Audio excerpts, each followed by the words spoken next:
Good Good morning. morning, Echo.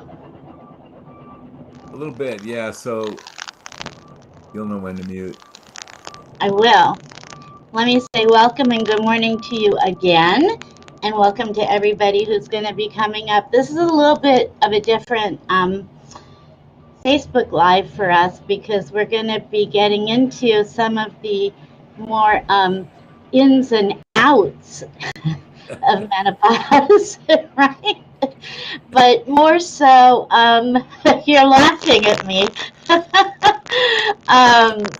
guess that's a good thing. Yes. um, yeah, when I made up that name, I didn't know I was going to open up Pandora's box. Good morning, everybody. We're going to get more into some of the psychological factors from our dear Dr. Rosensweet, who knows so much about this. And I think it's really exciting. In our last interview, we talked about energy, just that word energy. Do you remember? Yes, I do. Yeah, and so I thought maybe we would start with that in terms of where we give our energy. Women are thrown into menopause, many of us not even knowing, and we're all confused. We have the physical part, we have the psychological part. So I'm going to kind of give the floor to you. And I'll ask some questions along. Hopefully, people will ask questions on the chat and we can get started. What do you think? All right. All right. I'm wound up, ready to go. Cool. Floor is yours.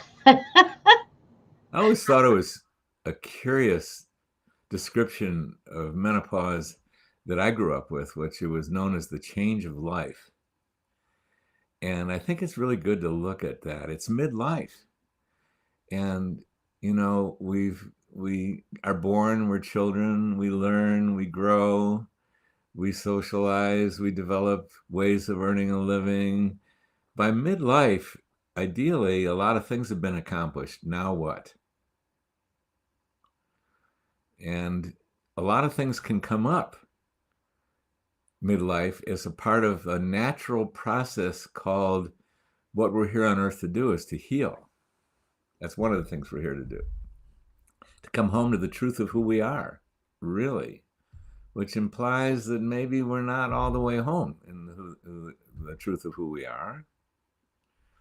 And we're a work in progress. We're on a journey, a spiritual journey to discover, become one with what is actual, what is real, which is love and the divine, whatever words you'd like to use. And that calling it a journey would imply that we're not there. That this lifetime we begin with a certain level of connection with the truth of who we are. And then we're on this journey to come more and more and more and more home to who we are. How do you know you're who you are? How do you know when you're yourself or more yourself? Yeah, feel love or happiness or joy or gratitude or deep sorrow if you've lost someone that you love, because we're human and we feel, and when we open up our hearts and we lose someone, at least in this lifetime, we feel very deeply. And if you're laughing at something that's beneficial out loud, or you're losing it in laughter, or you feel like life is a miracle, or you're with somebody and they are talking and they're thinking about things and they're telling you things, but you're looking deeper. You're really listening to them. You're really hearing them. You're really feeling the nature of the being that they are. The more you're able to see that and experience who others are, who we are, the richer and more technicolor life becomes. This is called living.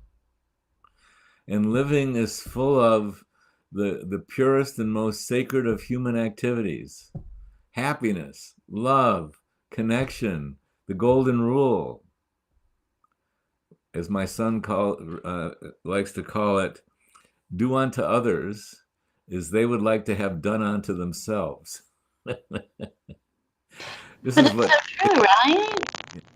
it's full of integrity and kindness and errors, and the need to wake up to our errors and to notice them, and to wake up to our transgressions where we wind up hurting ourselves or someone else, and to correct, to wake up, get the truth of what's going on, learn from it, and get wiser, so that as we age, we just do more and more of this spiritual growth, this emotional growth, this mental growth, and we learn how to be happier, love deeper, and best case scenario, connect with what's actually true, is that we're one with the divine, to use a word.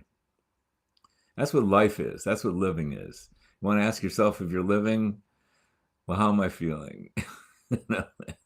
And people who are living in a living mode, they don't necessarily pause to ask, oh, am I living right now? No, they're just living, right?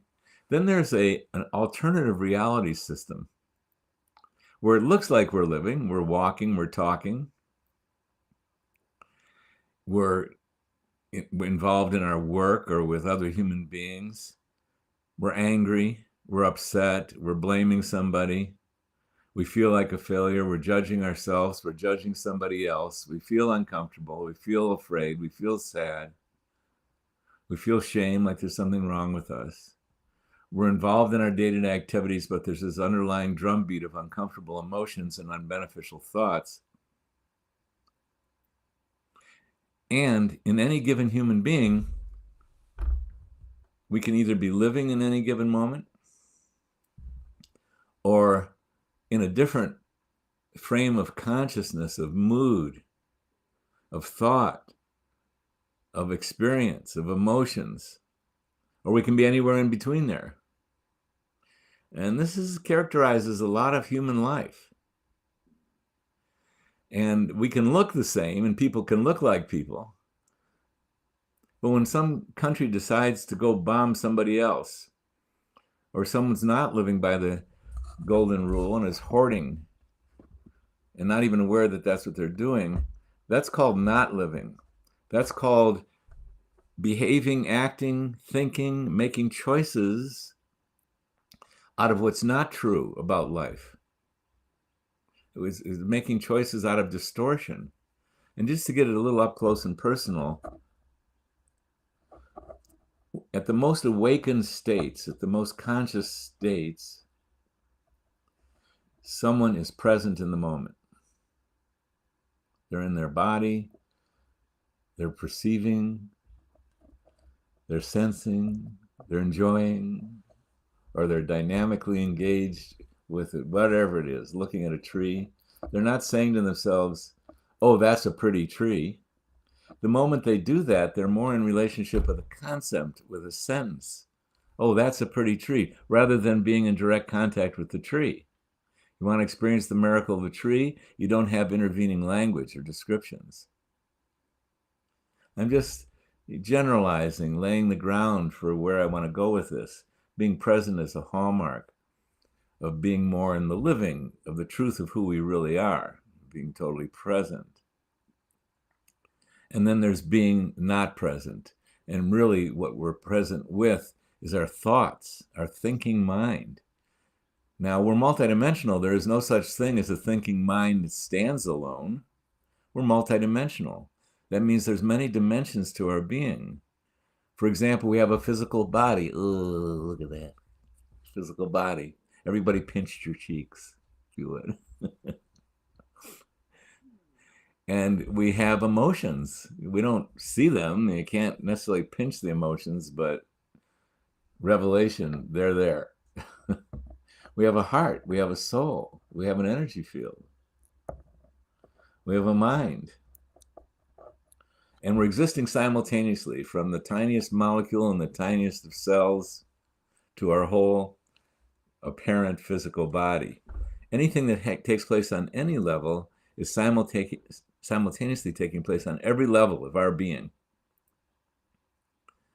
And yet a way to identify challenges and issues about living in places where we need to learn is a lot of us are caught up in our thinking mind.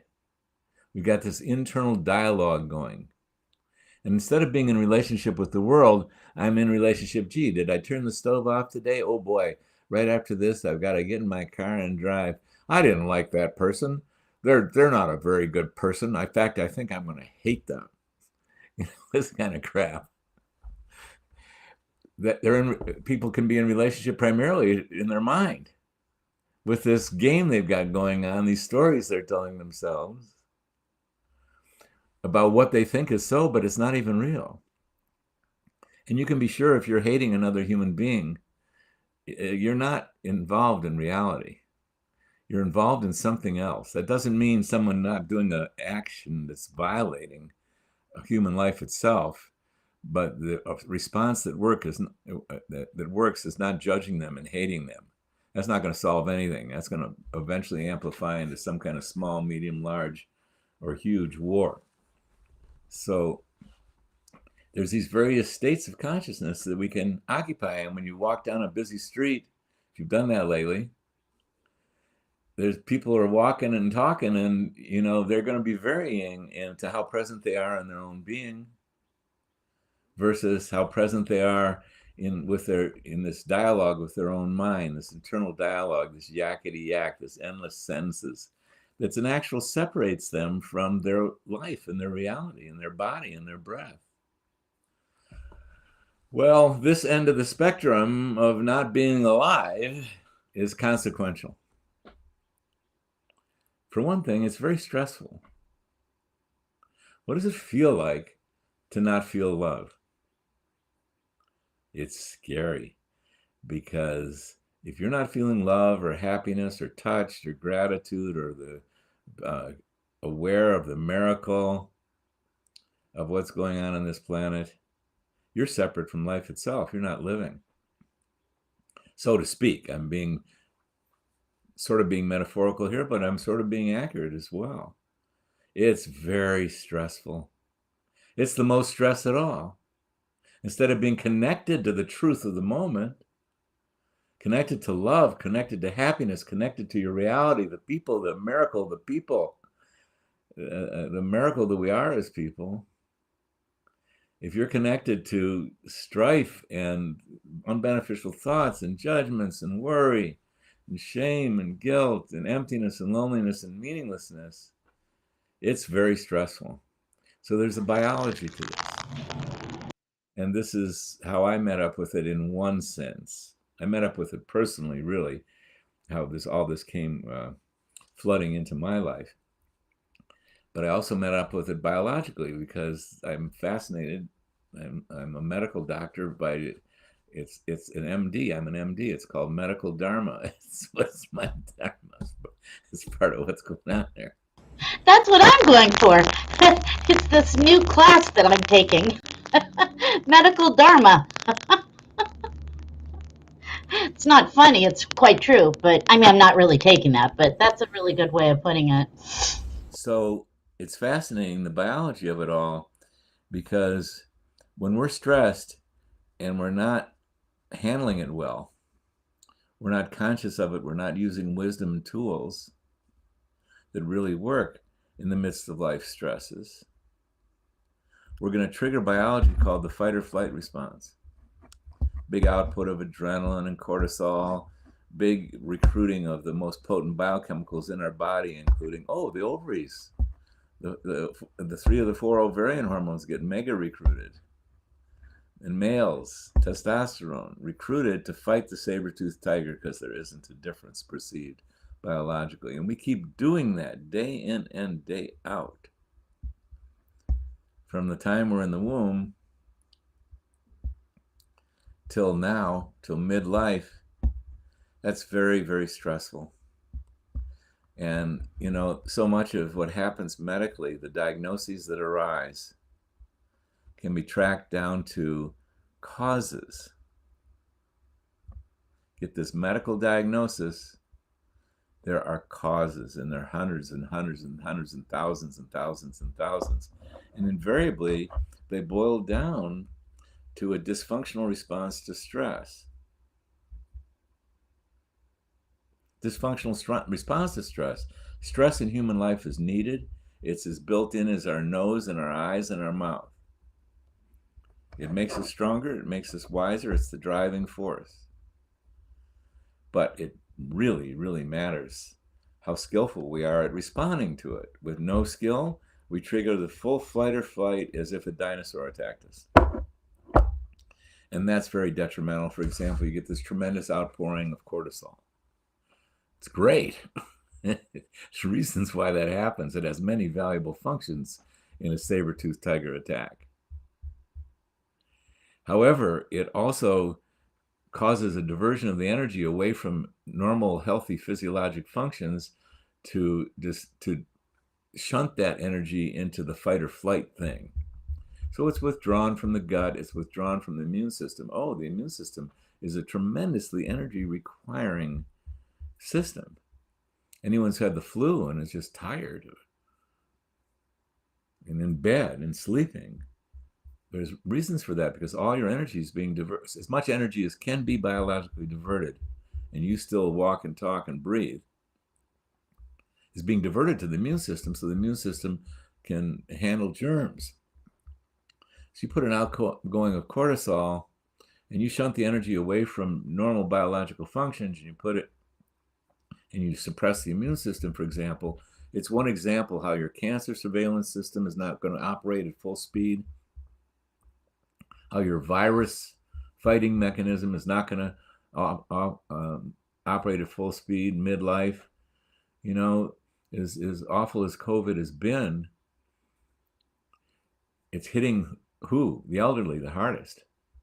Yes, there are examples of younger folks passing away from this thing, but the elderly and the marginally healthy, they're the most vulnerable.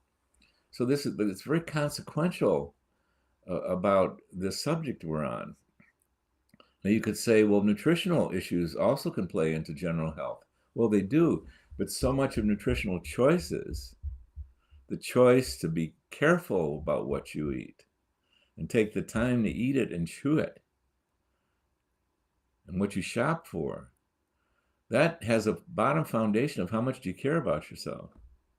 People who really care about themselves and are sensitive to their bodies and love themselves and want to nurture themselves, they're buying the best of the organic food and they're doing the simplest of preparation methods. Whereas if you don't care that much, you don't think about it. And you go to a fast food joint and you don't even know what you're eating.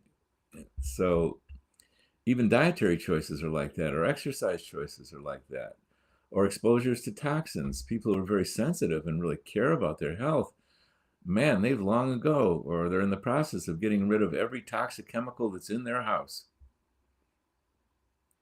And they're not using traditional dry cleaning methods if that's what they're doing. And they're being very careful about their toxic exposure, and they're getting their mercury amalgams removed if they have any, because they know the toxicity. But the foundation of that is a caring, and a lot of caring is based on how much pain you're carrying. So here's something interesting about human life. We're all born to this earth, and so many of us grow up and able to engage in earth, but there's a vast, still unconscious awareness, unconsciousness about what's going on emotionally and in the mind. Because we also come to earth with a varying degree of uncomfortable emotions. Fear and sadness and anger and shame and guilt and emptiness and loneliness and meaninglessness and hopelessness and powerlessness, and even something I like to refer to as death energy. We come to earth with that.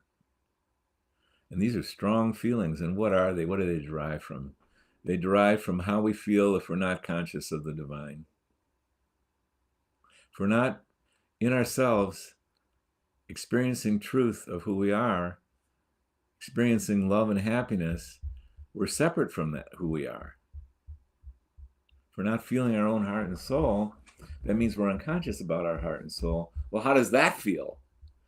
That's not the source of laughter and love and affection. That's the source of fear, sadness, anger, shame, and guilt.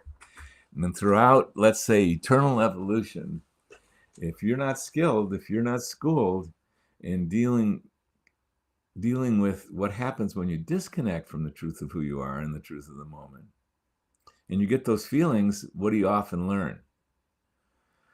You judge these feelings. It's not right that I feel fear. There's something wrong with that. And you either learn to repress it or project it. I'm afraid of those people, of that different country, those bad people. They're horrible people. We're the good people. You project out your own internal pain, your own internal shame. You won't own it yourself. So this is basic psychology 101. You say it's somebody else is the cause of your problems. Bad news, folks. That's never true. Ain't nobody responsible for the pain that you're experiencing in your life except your very own self. Not as a judgment. It's just so. It's just true. Now, that's the great news. We're not at the mercy of anybody. We are at the mercy of how wise, how sensitive, how beneficial an intention we have, how integrous we are, how committed to the truth, how committed to our healing. We are at the mercy of that. At the mercy of. It's not that. The flip side of that would be is if your core commitment is to heal, is to come home to the truth of who you are, is to be loving, is to know that you are responsible for any emotional pain in your body. And it's a misconception that your spouse is the problem for not loving you enough. That's the problem in the marriage or in the friendship. All those judgments about what someone's not doing for you, they're all false. And there's a problem with them being false because if you keep trying to rectify, if you keep trying to correct your spouse, our friendship, our marriage will be good if I can just beat the crap into this person to make them a more loving person. If I can just change them, it's wrong and it doesn't work, and that's a big deal. So one of the wake-up calls that now millions and millions and millions of human beings on this earth, they're on a whole different trajectory. This is very different than when I was a teenager. I was out seeking when I was a teenager. And yes, there were some good people, but there wasn't people out there seeking wisdom and knowledge and tools to heal their emotions and their mind and their life so they could be happier and they could love successfully and they could be healthy. It just wasn't as widespread as it is now. It's been an explosion in the last 50 years of just millions and millions of people waking up all over the earth, seeking to become a better human being, to come home to the truth of who we are. It's a living miracle. And you see it everywhere. And there's so many different forms of teachers. You can go online and you can meet up today with 100 teachers that know a lot more, that know a lot and have a lot of useful tools. And it's just beautiful what's happened here. And it's so easy to find communities wherever we are of like-minded people. What do they care about? Healing. They care about healing the earth. They care about healing themselves. They care about being beneficial. They're aware that if there's problems in their relationships, they're the origin of it. They want to reach out and have the courage and commitment and take the time and energy and even money it takes to get help. And there's an army of helpers, from traditional therapists of all marks and measures to seminar leaders to, oh my goodness, they're all over the place. That's the miracle. We now all have access. All we have to do is look out, look for it. So it looks like we're here on earth to grow up and have relationships and pay rent and all that's true. Some significant particles to move, navigational challenges to living on Earth.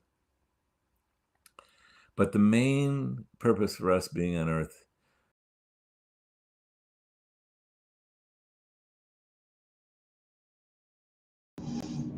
You froze. We're Okay. live. There you are. Okay. And I see that there's questions coming up in the chat, but today Carolyn specifically wanted us to go down this journey. So you'll please tune into another Facebook Live every Tuesday and Thursday, 10 o'clock Eastern, 7 o'clock. That means Carolyn got up earlier than 7 o'clock this morning in Pacific Standard Time. I don't even want to tell you what time I got up. And was I angry? Yes. Did I sit down and say it's all okay? Yes. And Krishna says healing is my word of the year. And what you just said is really pertinent because we do have social media now, you know, and we have a wonderful doctor here who just froze again, but that's a no, you didn't. You were thinking. So, there's Turn to where I was there, if it's okay. please go ahead. Yeah. So the part of life that many of us were not told was a really important part of life. And oh gosh, I look forward to the day that this is being taught to 3-year-olds, 4-year-olds, and 5-year-olds, and I know in some instances it is that part of what's required on this planet is an active healing process, an active spiritual growth process. I call it the great work. So many of us get to have tastes of what love feels like. And so many of us are not making that real within a relationship or have been in relationships. And gee, we had the love. How did it dissipate? How did it disintegrate? So we're given a hint of what's possible in this life. But why it disintegrates, there's very, very strong and specific reasons. And if you want to succeed at love, if you want to be happy, so many of us have, again, what I call the great work. We acquire information, tools, and support to become knowledgeable about and have skills to work with our emotions and our mind, our life choices, our sensitivity. This is critical. This is a body of knowledge. And I want to give a few examples of it. Bottom line, what's giving most people trouble on a day-to-day basis is they're feeling uncomfortable. And they do a variety of things when that uncomfortableness rises up. They repress it. That means they remove their consciousness from it. And they push it away from awareness and they focus on driving the car. Well, that's a good idea when you're driving a car. Or they're focusing on work, or they're purposely avoiding it by some behavior that supports their avoiding of it. Any behavior that supports avoiding the truth of the moment is called an addiction. And my God, people are using heroin, OxyContin, alcohol, drugs, sexual avoidance, relational avoidance, all kinds of things to antidote internal discomfort. And that never works. It just leads to further deterioration. It might give you a momentary high. But anyone who's ever ventured into any of that stuff, no matter what the addiction is, and it can be work addiction, it can overwork, just to avoid the uncomfortableness that arises within you. So one of the skills you need, part of what the great work is, to develop the ability to identify when you're feeling uncomfortable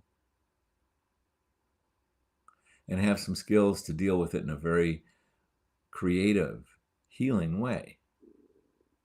In other words, you need some pain tools. I call it pain because feeling fear, sadness, anger, shame, guilt, emptiness, loneliness, meaninglessness, hopelessness, powerlessness, or even death energy. Those are strong feelings. They're tough. And they're not tough when you know what to do with them, when you know how to identify them and do the right thing with them. Again, one of the most common addictions is repression. You just develop the skill to not be conscious of it. Oh man, it wreaks havoc in our body. It's more stressful than actually experiencing the feelings themselves. Or people develop this ability to project the feelings. They won't own the feelings themselves.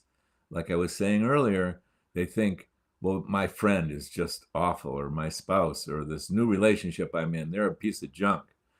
They're just like everybody else. It's not me. Oh no. I want to point to the splinter in your eye rather than the telephone pole in my own. Projection. All these avoidance of uncomfortable feelings. The medicine's always the same. Get skilled at identifying when you do have uncomfortable feelings and do the right thing with them. Give them what they need.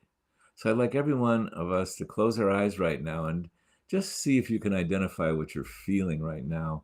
And then when you can identify and what you're feeling, how about putting it up in the chat?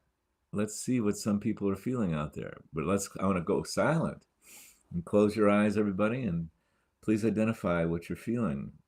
Put it in the chat.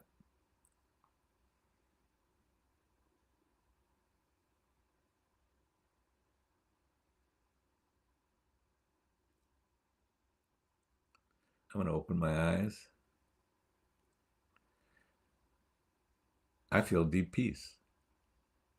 I've got 50 years of work that put me, they gave me the ability to do that. I don't feel deep peace all the time, but I definitely feel it right now.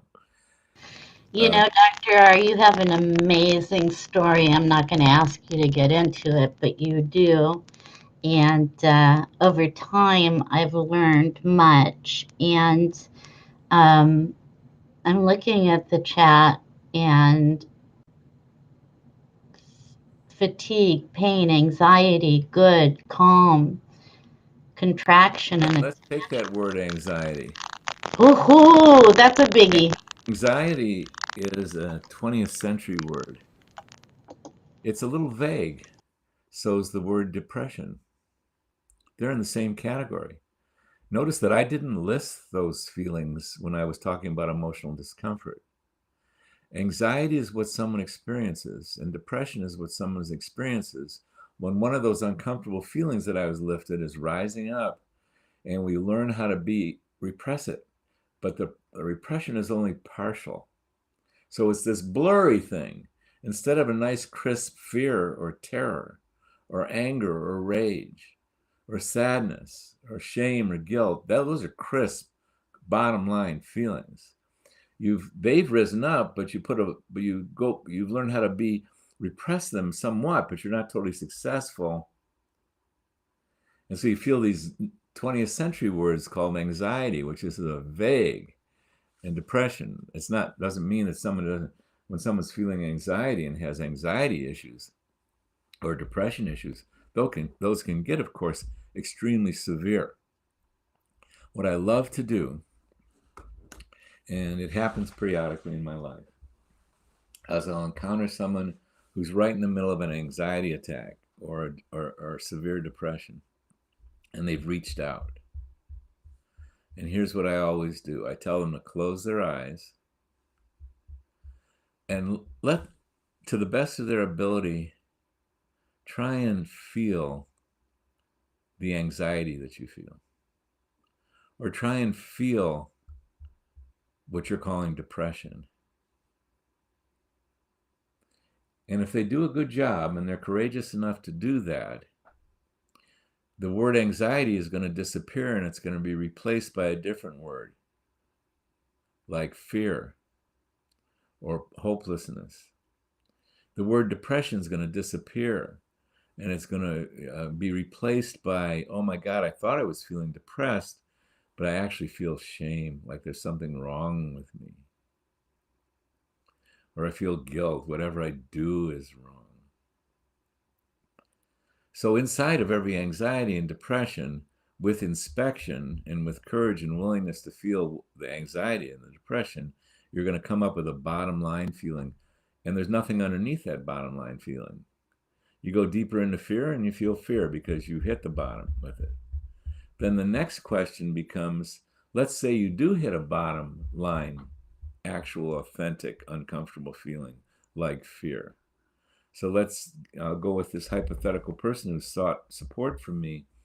They'll say, oh my God, it's not anxiety. I feel tremendous fear right now. I'd say this, okay, good. Instead of running from that fear, focus on it to the best of your ability. Feel it to the absolute best that you possibly can. Just feel it and feel it and feel it. And your mind's going to try and take you away from it, but you keep bringing yourself back to the actual feeling of it. I go silent, they breathe, and if they're successful at that, it's challenging to feel the voltage of direct fear. And I can tell if they really are. They get silent and they look scared and they're feeling scared. And I can tell that they're efforting to just keep. And the only thing I do is I keep telling them, keep feeling it. My job in that moment is there to encourage them to be able to feel exactly what's going on in their very own being. And if they do that, no matter what that feeling is, this is what's going to happen 100% of the time. It's going to start lessening.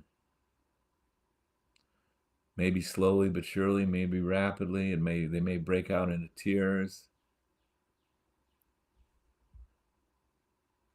And then it's not going to be there. And it's going to be replaced by calm or love. This is the big medicine. This is the skill. If you feel uncomfortable and you just head towards it and you keep feeling it and feeling it and feeling it, you are going to heal it. I know I'm giving a simplistic view, and many people who've been on this journey might say that I'm oversimplifying it, but in a certain way I'm not. There's just a lot of this process to do for many of us. And what medicine are you using there? You're not using the medicine of, oh my God, I feel fear. Well, I'm going to get rid of that fear because that fear is bad. You're not using that approach to the fear. You're not using the approach of, oh my God, that fear, and I'm afraid of this and afraid of that. I'm just going to replace it with good thoughts. The reason I'm terrified is not even true. I feel good. I'm happy. No, that is not going to work. The only thing that works, the only medicine that works that I can identify, is this unusual medicine called unconditional love. And the particular tool in the tool bag of unconditional love is called acceptance.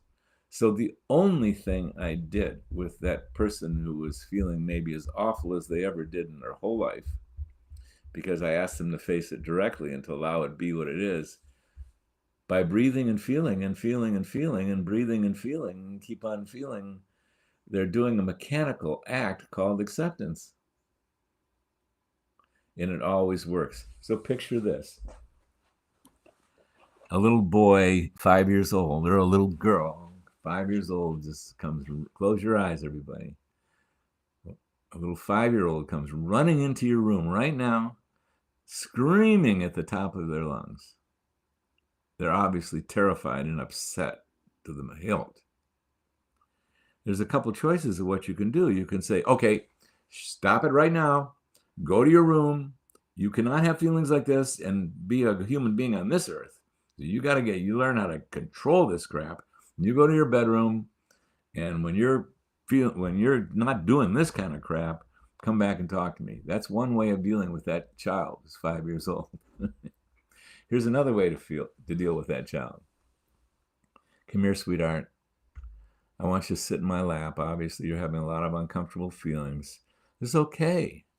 This is one of the good things that happen in this lifetime, as strange as that may sound to you in this moment, because I know you're feeling awful. But it's good for these feelings to come up. And so you come over and sit in my lap, and I'm going to hold you. I'm going to wrap my arms around you. You keep crying. I'm going to go silent. You just keep crying. I'm holding you.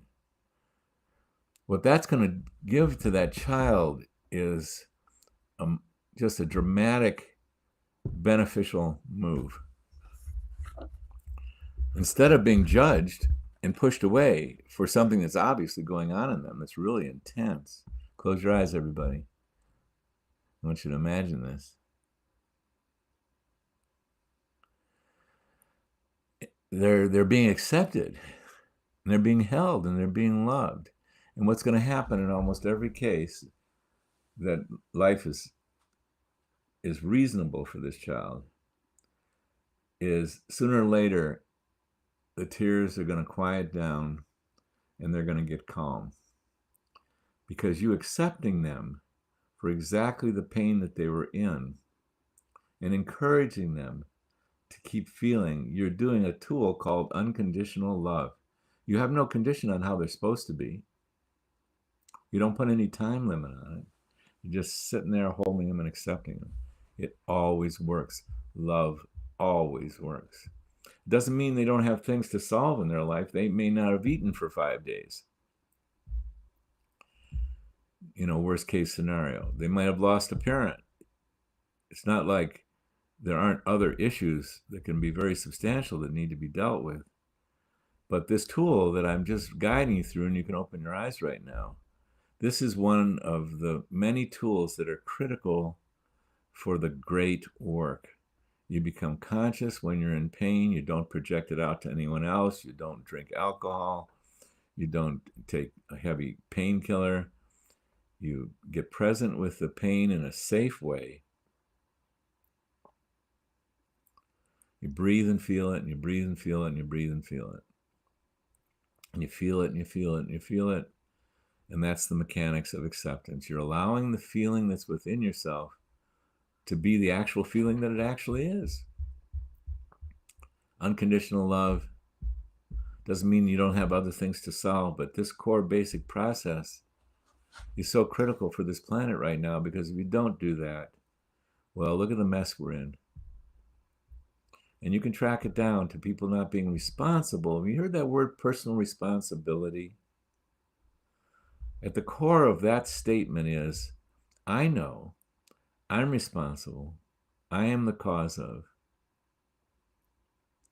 everything in my life, everything, no exception.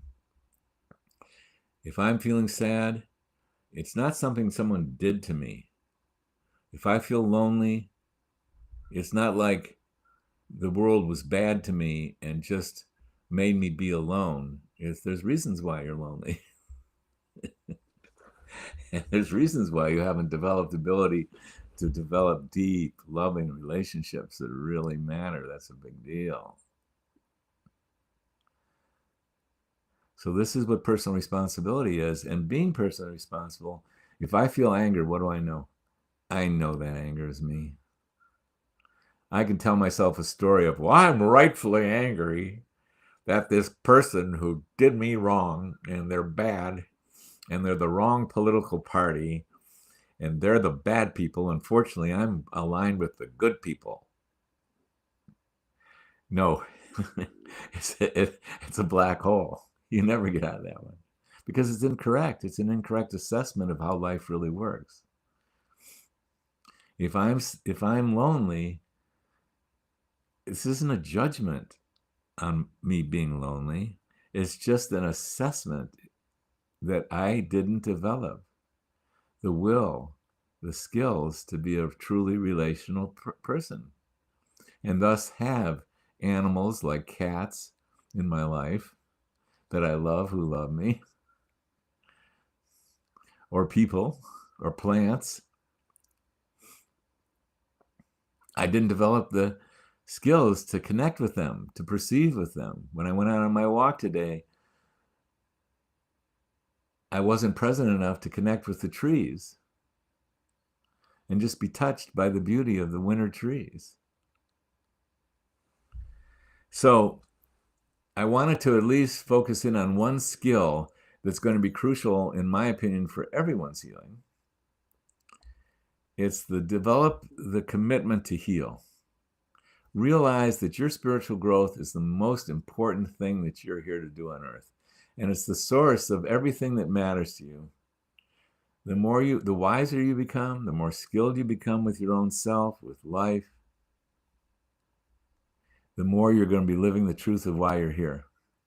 And the happier you're going to become, and the more fun you're going to have, and the more you're going to do the things that we love to do, which is to have fun and to experience this miracle that we have been given. Oh my God, we had a chance to come to Earth and experience this.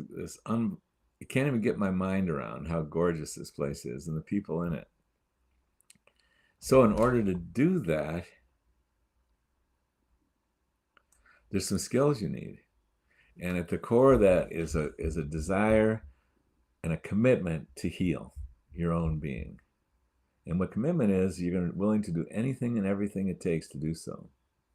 And then this part of the skill set that I've just not introduced you to, many of you probably know this one, is the ability to recognize when you're uncomfortable and do a good thing with it.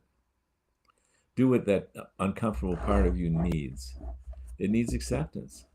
It needs you to be more conscious of what's going on. Feel and accept it. And acceptance means a willingness to keep your focus on feeling, breathing and feeling, breathing and feeling. That's a living acceptance. There's more to that process. There's tools you can do with your mind, with how you choose day to day. But it's just so deeply the key, that tool, to the great work. So, hey, Carolyn, where should we go from here? Oh my. Well, you know, acceptance.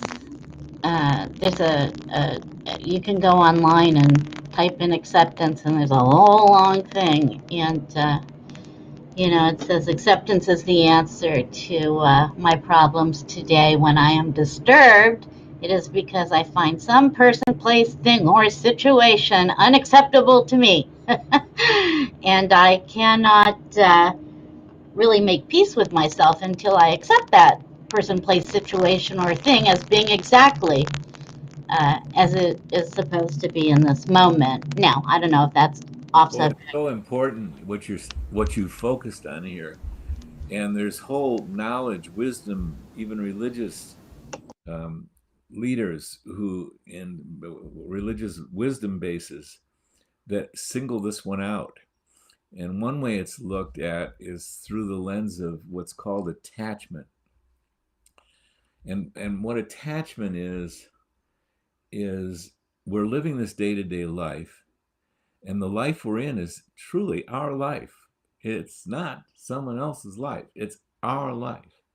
And when you really come to understand, and you don't have to do this, the mechanics of how your life is coming out of what you think and what you feel and what you perceive and what you choose, you even get more into the details of why you're experiencing the day-to-day life that you are. And so if in any given moment you go, I hate what's going on here. I want it to be different than what it is. I had this idea of the relationship I want to be in, but this is the one I'm in. I don't. Well, what that is describing is the process of attachment. Is one word that's been used. These are words. Words are pointers. They point us in the direction of what really matters, and what the word attachment is pointing us in the direction of. In my mind, my life was supposed to do this, but instead it's doing this. Well, that's wrong. I'm attached to a certain outcome. I'm saying that something is right and what's going on is not right. It's wrong. Well, good luck. Hey, it's your life. And that appeared in your life. And if you, and this particular wisdom base says that the cause of all suffering is attachment. So what's the medicine? Accept what's actually going on and work with that. Don't resist what's actually occurring in your day-to-day life. Go with it. Try and understand it. What am I to learn here? What's the proper choice that will lead away from the suffering I'm feeling right now? So I'm constantly on alert to when I tighten up because I'm suffering. And the source of that suffering is so often, I'm making a judgment about what's going on inside me or what's going on outside me. And I'm clinging to a better, more fantastical interpretation of what should be going on rather than dealing with what exactly is going on. So that brings me to that word should. Should. I should be this, I should be that, I should be feeling this way, I should be feeling that way. This relationship should be this way. Yeah, right? That's non acceptance. Am I correct? Exactly. And the key word that should could alert us to is, oops, I'm on the wrong track. Should, hey, that's not what's happening. Why don't I just deal with what's happening? Yes, there's always a more loving vision of what could be, and that's our guidepost. That's our shine. That's our North Star. The vision that we all have so deep within us of happiness and love and kindness and co-creation and synergy and friendship and communities, where the whole human race and all the earth and the animals are thriving. We're guided by that. That's in our DNA. At the same time, we're on our journey home to that particular vision of things. And if we're hitting a hurdle, a stumbling block, instead of saying, this is wrong, I don't accept this, it should be different. Well, yeah, it should be different. You are accurate. You're identifying something that's not life itself. It's a distortion of what the truth of life really is. But that very thing that you're identifying, if you can get closer to it, if you can feel the feelings of it, if you can get the sense of it, you have your greatest opportunity to learn, what did I do there? What's wrong with this picture in my own heart and mind? Look at that. Instead of listening to my friend, the moment they told me that they were hurting, I tried to fix them. And I came up with all these good ideas. And they just seemed to get more and more shut down during the conversation. I'm observing this shutdown. What the heck's going on here? They're supposed to realize that I'm so wise that if they just listen to me, everything would be terrific. No. If you pay attention, they go, they're disappearing. I wonder why they're disappearing. Maybe it's because I'm not listening to them. I'm wanting to fix them. Yeah, how easy is it to fix somebody else? How easy is it to fix yourself? I'm in the fixing profession. I want to tell you that people are changing their lives. So if you pay attention to why your friend was looking glummer and glummer and glummer, even though they came to you for help, that awareness of that they're disappearing could get you to ask the question, I wonder why they're disappearing. Duh. I'm not listening to them at all. I'm not sympathetic to them. I just want to shut them up. I want to fix them so I don't have to feel their pain. I don't want to feel their pain. I don't want to go there with them. I want them to change right now so they feel good, so I feel good. Oh boy, I don't want to live like that. I have enough experience with communication to realize that if I'll just sit there and listen and be present with them, that's the best chance of something good happen. Well, it's back to the little boy or little girl who's 5 years old, you know, and just holding them and saying it's okay to feel. Exactly. And I know we have 2 minutes left, but wow, I'm really glad we did this. I really am. You allude to a lot of this in our Facebook lives. You'll interject this or that or the other, and we pick up these cues and clues. We do. And if I could have you for our next 10 Facebook Lives to talk about this, I would. Menopause is a big deal, lots of moving parts, as you say, as you've taught me. And our brains are a big part of that menopausal experience and the acceptance of it, and that it can be okay, and all of that. And maybe we'll get into that one day. But wow, yeah, I remember having that talk with you when I first met you. You know, my sister was on a plane going to Paris, and I told you, I was like, if I was on that plane, I'd make them land right now. I would have freaked right out. Um, but you guided me through, and I thank you for that. And it's been a really great interview, and I really appreciate everybody coming up. And yes, we're evolving as we're aging, and there's lots of help. And we've got dear Dr. Rosensweet, David Rosensweet, MD. I know you. Yes, I do. And I'm so, so grateful to know you. And it's been a really, really, really nice, nice interview. And I thank you so much for it. I know we have 1 minute left. What are your words of wisdom for us for today? It is to wish everybody a pleasant day, a present day, and I'm going to sign off as I have my next commitment. Indeed. Yeah. Thank you so But much, really. thank you. Thanks for your interest in this, and if it's valuable, we can do it again. Let our people let us know whether this is valuable to them. Absolutely. I will put it out there. I think it has been valuable just from the stuff that's come up on the chat. Not stuff, but the wonderfulness that has come up on the chat. Appreciate you. Appreciate everybody. Love yourselves today.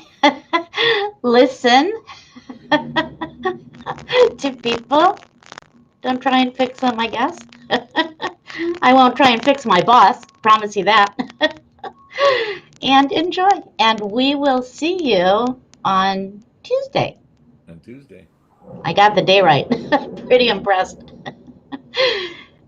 God bless everybody. See you later. Thank you, Dr. Rosensweet, so much for today. It was a beautiful interview. Thank you, Carolyn. Bye See bye, you everybody. later. Bye.